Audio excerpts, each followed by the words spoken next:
अस्सलाम वालेकुम। बोली चारों का हर कुजाए वशो सलामत बात अल्लाह शुमारा वश बिकन सलामत बिकन ये जागे नाम ही हब चौकी और ये नादरी वाजा अली जुम्मा जामरानी है चैनल है वास्ता और मैं चैनल हम सब्सक्राइब बिकने वली दाऊद और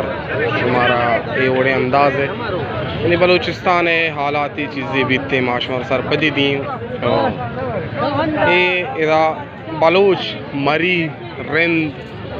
अक्सर हमें इलाके मरदम मिसाल रिंद कबाइले और मगसी बलूच यानी दुरुस्त बलूच दा शुमारा इधर यानी कहाँ पस बहा कना यानी पस वजह ये पस कीमत चिचके शी 20,000 ये यानी मादगे पसे आप से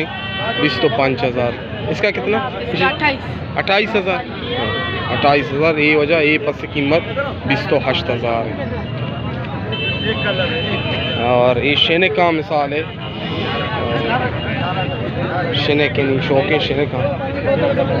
अच्छा ये कौन सा बकरे कुजाम पसे कुजाम नस्ल सिंध नस्ल है चिचो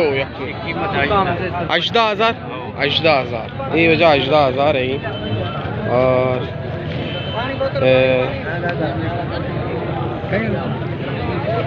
सलाम वालेकुम बाबा खैर खैरियत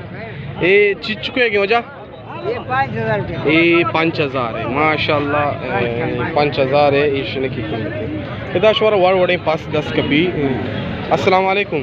मीर साहब वश जोड़े खैरियत है वजह ये गुरांडा नी चिचो ये गुरांडा नी आओ इशाम गुरांडा मी शाचिया है गोरग मां जो बलूची नजान है मारा बहुत शेगू गोरग अच्छा ये गोरगा नी कीमत वजह ये गोरगा नी कीमत 8,000 यानी इशी 8,000 और इशी 9,000 और आई अच्छी सोचा ये वजह ची गुरांड ये चीज को है क्या वजह आइब नज़दीक है ना आइब नज़दीक है 20,000 भी है ये वाशा माशाल्लाह मेहरबानी हो जाती बाज दिले जो अल्लाह किया और शुमारा अल्लाह वशी बिना वशन मंगी रंग का दाहर वड़े किस्म में बलूच पाग वाला बलूच मरी बलूच और मरी साहब वजह इसे साहब खबर